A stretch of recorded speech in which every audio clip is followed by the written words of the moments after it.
एक बच्चे की डेथ हो जाती है और पुलिस को सूचना होती है। पुलिस शव को फंदे से उतारते हैं और उतारने के बाद पुलिस जब जांच करते हैं, पैरों तले जमीन खिसक जाती है।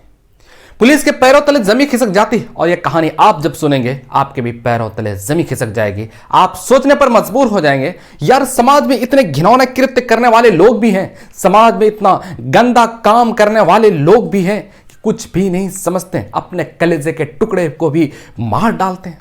मैं बात कर रहा हूं 19 नवंबर 2024 की। उत्तर प्रदेश का एक जगह लगता है मेरठ। मेरठ में एक परिवार कहा जाए बिल्कुल ठीक ठाक से जिंदगी गुजर बसर करता था।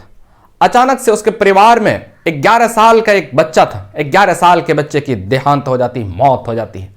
कोई बड़ी बात नहीं थी, मौत पर किसी का कब्जा नहीं हो जाएगा। लेकिन चर्चा तब हुआ जब उसका अचानक से उसके बच्चे का मौत हो गया, ना बीमारी का पता चला उसका, ना और किसी चीज का।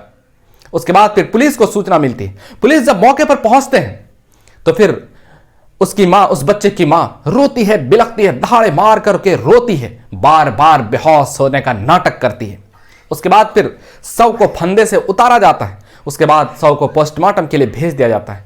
उसके बाद फिर उस महिला से जब दूसरे दिन पुलिस जब पूछताछ करते हैं, तो वो फिर बताते हैं कि बतासा खा करके बाहर से पानी पी करके आया था, इस वजह से अचानक उसकी मौत हो गई। पुलिस को जो है ना शक की सुई अब बढ़ने लगती है।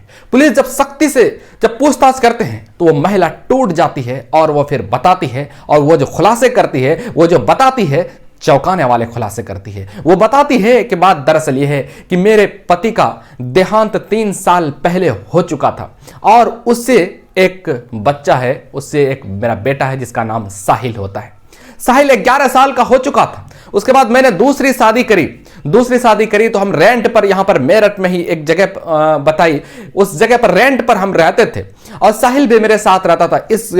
इस पति से भी मेरा एक बेटी है। उसके बाद फिर मेरा संबंध किसी और व्यक्ति से हो जाता है और वो आना जाना घर करता था और उसके साथ भी मेरे साथ शारीरिक संबंध हो गया था। उसके बाद इस शारीरिक संबंध का भनक बेटे को, साहिल को लग चुका था। अब राज खुल ना जाए, इस राज को राज ही रहे, इस राज को छुपाने के लिए मेरा मजबूरी बन गया था कि अपने जिगर के टुकड़े को, अपने कलेजे के टुकड़े को ही मार डालें। उसके बाद फिर मैंने प्लानिंग किया, अपने प्रेमी को भी बताया और अपने पति को भी बताया। उसके बाद फिर उसको भी साथ में किया और उसके गला दबा करके मार डाला। मारने से पहले वो चीख रहा था, पुकार रहा था कि मां मेरी हत्या मत करो, हम तो घर से चले जाएंगे, किसी को कुछ नहीं बताएंगे। लेकिन एक नहीं मानी, मैंने उनकी हत्या कर डाली, मैंने उसको मौत के घाट उतार दिया। उसके बाद पुलिस उनको हिरासत में लेते हैं, उसके पति को भी हिरासत में लेते हैं और उसके बाद उसके प्रेमी का कितना